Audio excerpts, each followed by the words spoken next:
అగ్రిగోల్డ్ బాధితులకు సత్వర న్యాయం జరిగేలా చూడాలన్నారు సీఎం చంద్రబాబు. కేబినెట్ సమావేశం తర్వాత కీలక అంశాలపై మంత్రులతో చర్చించారు సీఎం.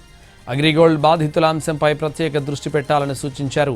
ఇదే అంశంలో మంత్రివర్గ ఉపసంఘం ఇంకా త్వరగా నిర్ణయాలు తీసుకోవాలన్నారు.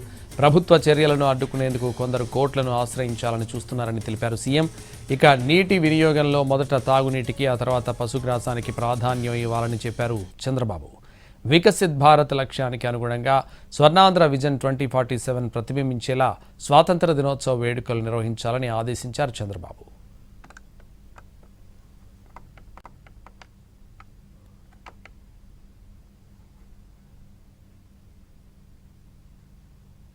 అగ్రిగోల్డ్ బాధితులకు సత్వర న్యాయం జరిగేలా చూడాలన్నారు సీఎం చంద్రబాబు. కేబినెట్ సమావేశం తర్వాత కీలక అంశాలపై మంత్రులతో చర్చించారు సీఎం. ఇదే విషయానికి సంబంధించి మరింత సమాచారం మా ప్రతినిధి ప్రసన్న లైవ్లో అందిస్తారు. ప్రసన్న.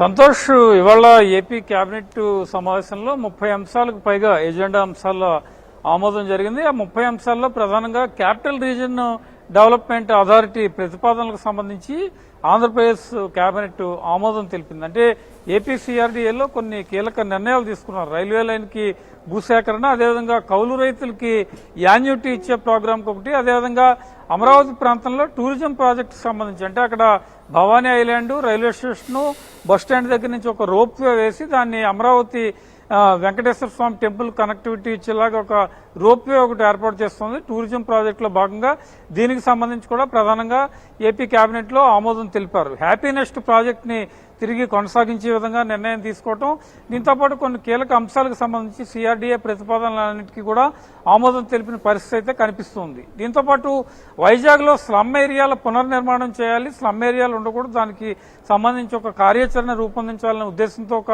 కీలక నిర్ణయం. రాష్ట్రంలో ఉన్న 3 చక్కెర ఫ్యాక్టరీలకు సంబంధించి అంటే నిరుపయోగంగా పడి ఉన్న చక్కెర ఫ్యాక్టరీల ఆస్తుల అమ్మకాలకు సంబంధించి కూడా ప్రధానంగా కేబినెట్ లో నిర్ణయం తీసుకున్నారు. 30 అంశాల ఎజెండాతో కేబినెట్ ఆమోదించింది. అయితే కేబినెట్ సమావేశం తర్వాత తాజా రాజకీయ పరిణామాలు, ఇతర అంశాలకు సంబంధించి ముఖ్యమంత్రి చంద్రబాబు మంత్రులతో మాట్లాడారు. ప్రధానంగా అగ్రిగోల్డ్ సమస్యల పరిష్కారానికి సంబంధించి, ఎందుకంటే అగ్రిగోల్డ్ సమస్య బాధితులు చాలా కాలం నుంచి ఉన్నారు, ప్రభుత్వాల చుట్టూ తిరుగుతూ ఉన్నారు. వాళ్ళ సమస్యల పరిష్కారం కోసం మంత్రివర్గ ఉపసంఘం కూడా ఏర్పాటైంది. అయినప్పటికీ కూడా ఇంకా సమస్యలు ఒక కొలిక్కి వచ్చే పరిస్థితి కనిపించట్లేదు. దీనికోసం ఒక ప్రత్యేక కోర్టులు ఏర్పాటు చేయడానికి కూడా ముందుకెళ్తున్నారు. కాబట్టి అగ్రిగోల్డ్ బాధితుల సమస్యలన్నిటి మీద కూడా ప్రధానంగా దృష్టి పెట్టాలి. రాష్ట్రంలో ఉన్న సమస్యలు వెంటనే గుర్తించి అగ్రిగోల్డ్ బాధితులకు సంబంధించి మంత్రివర్గ ఉపసంఘం ఏర్పాటు చేసి కూడా 3 నెలలకు పైగా గడిచిపోయింది. కాబట్టి వెంటనే నిర్ణయం తీసుకోవాలనే యాంగిల్లో కొంత కార్యాచరణ సిద్ధమైనట్టుగా తెలుస్తోంది. దీంతోపాటు స్థానిక సంస్థల ఎన్నికలకు సంబంధించి కూడా ప్రధానంగా చర్చకొచ్చినట్టు సమాచారం. మంత్రులకి సీఎం చంద్రబాబు దిశానిర్దేశం కూడా చేశారు. దీంతోపాటు స్వాతంత్ర దినోత్సవ వేడుకలు వికాస్ భారత్ ఉద్దేశంతో ప్రధానంగా జరగాలి, ఘనంగా నిర్వహించాలనే యాంగిల్లో చర్చ జరిగింది. కేబినెట్ ఎజెండా ముగిసిన తర్వాత తాజా రాజకీయ పరిణామాలన్నిటితో కూడా మంత్రులు చర్చించారు. అందులో స్థానిక సంస్థల ఎన్నికలకు సంబంధించి వచ్చింది, అగ్రిగోల్డ్ బాధితుల సత్వర సమస్యల పరిష్కారం కోసం వచ్చింది, అదేవిధంగా సోషల్ మీడియా దుష్ప్రచారాలను ఎప్పటికప్పుడు ఖండించడం, ఈ అంశాలన్నిటి మీద కూడా ప్రధానంగా చర్చ జరిగింది. Santosh. Right, thank you Prasanna.